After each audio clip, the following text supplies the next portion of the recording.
મહાકુંભમાં શ્રદ્ધાળુઓના મોતના મામલે સાંસદ ડોક્ટર હેમાંગ જોશીનું નિવેદન સામે આવ્યું છે। મૌની અમાવસ્યાને લીધે મોટી સંખ્યામાં શ્રદ્ધાળુઓ ઉમટી પડ્યા હતા। મૃતકોમાં વડોદરાની કોઈ વ્યક્તિ નથી તેવું સાંસદ હેમાંગ જોશીએ જણાવ્યું।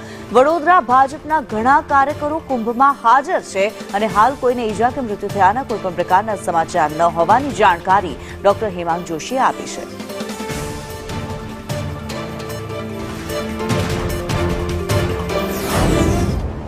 મૌની અમાવસ્યા કે જેનું સ્નાન એ ખૂબ જ મહત્વપૂર્ણ અને અતિ પવિત્ર સ્નાન માનવામાં આવે છે, ત્યારે આ મૌની અમાવસ્યાના સ્નાન માટે પ્રયાગરાજમાં અંદાજે 4.5 કરોડ જેટલા લોકો છેલ્લા 2 દિવસથી તેઓ ત્યાં પધારેલા છે। અને આજે વહેલી સવારે જ આપણને એક આ દુઃખદ ઘટનાના સમાચાર મળ્યા કે સંગમ નોજ ખાતે જે ભગદડ થઈ અને એ ભગદડની અંદર 14 જેટલા લોકોને આપણે ગુમાવ્યા છે।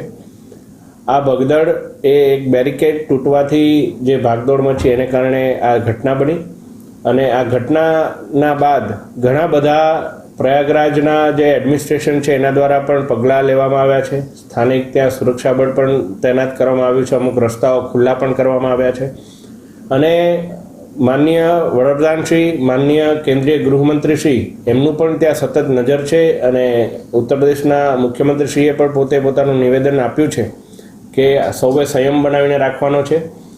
અને જે ઘાટ પર મારી પણ આપ સૌને અપીલ છે કે આપ સૌ આજના દિવસે જે ઘાટ પર આપ હોવ એ ઘાટ પર જ સ્નાન કરી અને આપની આરાધના કરો, એ બાબતે એક અપીલ કરવા માગું છું।